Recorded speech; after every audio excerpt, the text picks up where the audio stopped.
$410,000 for international economic development. Excuse me, I'm not exactly sure what that means or where it goes. I don't know if you guys have any more information on that, but $410,000.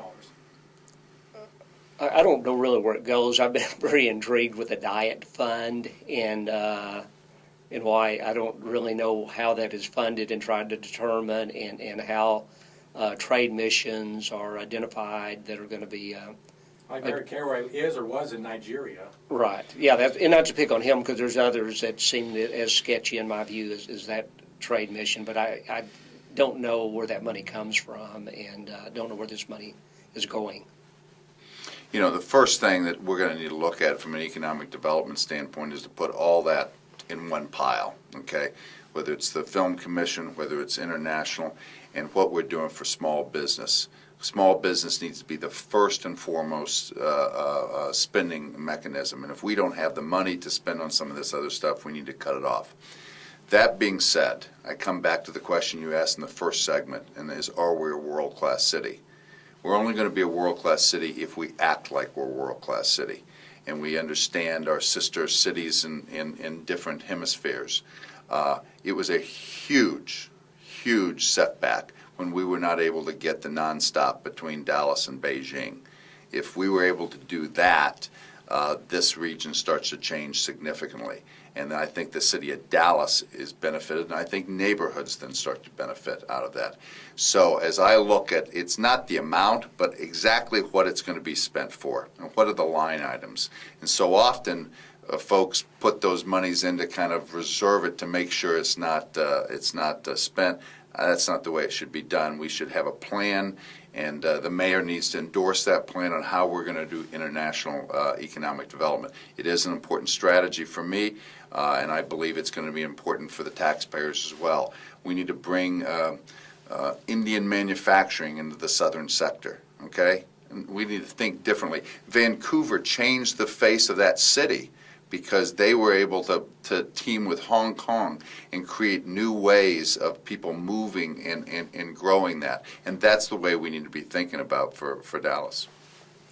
Two more, and then we'll be done. $165,917 for procurement of public art. Question, I guess, is can we afford to buy more art since we're having some trouble, I guess, finding the money to repair and keep the stuff we've got up to date and clean and non-graffitied up? What was the number again? According to this, 165,917, 165,000. You know, my question is what you can buy for that. So often you have it, and it's a kind of a politically correct thing to have. But do you really make a difference? I know we're going to have we should have some great public art in Love Field when that gets done. Look, I am a big art person. I think that we've got to make sure we fund the arts correctly. What I don't want to do is kind of spit in the wind on this stuff.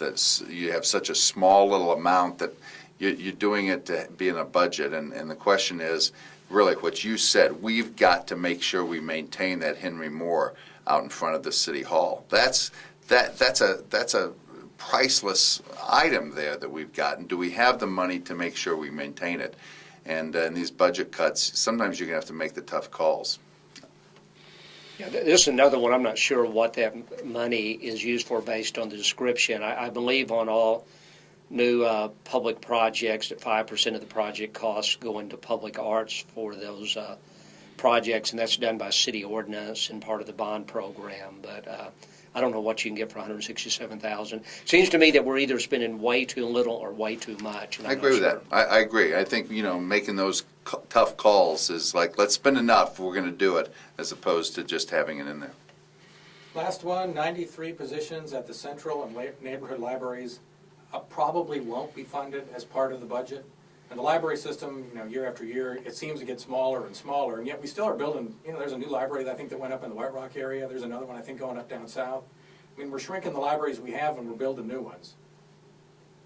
What should we do? There's not a number attached to that. It's just what's going to happen. It's one of the frustrating things to me, but I don't know what the answer is. Most of my time as a police chief seems I've managed in bad economic times for the state of Texas and in the area, and And the first departments cut are always parks and libraries, and they never quite bounce back as quickly as they should. And for me personally, I use the parks and libraries more than I'd use most other city services, but I think it's just inevitable in the tough budget times that the libraries are going to see their money shrunk for collections, and staffing and hours will be cut back, and you try to compensate for some of that with volunteer work hours if you can get it, and then hope when the economy improves and you can reinvest and get the collections back up to where they should be. Can the libraries be outsourced? Or should they be?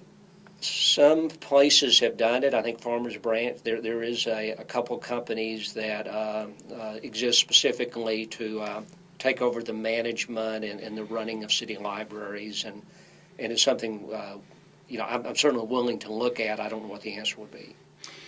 To me, when you have a difficult decision to make, it's not about the decision you make as much as how you make the decision, the process.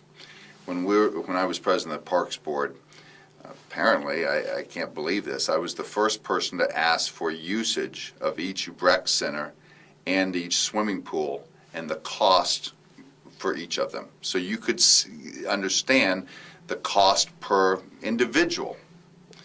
And we've got to a place where we could get a car and driver for some kids to go over to a pool versus keeping those pools open, and they were old. So we need to make sure that this is database driven. In the libraries, I've asked for usage of the libraries, and they're struggling with that because they don't track it that way. But ultimately, that's what we're really talking about here, is who uses the libraries the most in what parts of town, and how do we make sure that the other parts of towns have those resources, okay, but maybe not to the extent that somebody that is a heavy user has them. So that's the first thing I would be asking for. The second thing I think we need to understand about technology a little bit, I think it's one of the issues that have not been talked about in this campaign, about the city of Dallas and technology. We are very much a laggard. Our systems do not integrate well. We don't have it well at the libraries. And I think ultimately technology is going to be an answer there. Now, it's going to be a hard decision because we have to spend some money to do that. But if we spend the money and make the tough calls now, it's going to enable us to have access to more people and get more resources in there. And of course, it doesn't all come down to money. There's always politics involved. And yes. On the park deal, when you were talking about neighborhood usage of the parks, yep. You could keep the top 10 open and close the rest, but if they all ended up being in the wrong part of town, no question. And that's why I think you want to have representation throughout it. But that doesn't mean you have to have 5 rec centers, and you can have, you can have 3 in a certain part of town. And it's about politics, no question, and working with it and trusting one another that we're building up the parts of town that they need to be built up, and make sure we're spending the money in the right way. Let's spend it in economic development so we can get the people in, and then make sure we're not wasting it and doing it in other areas.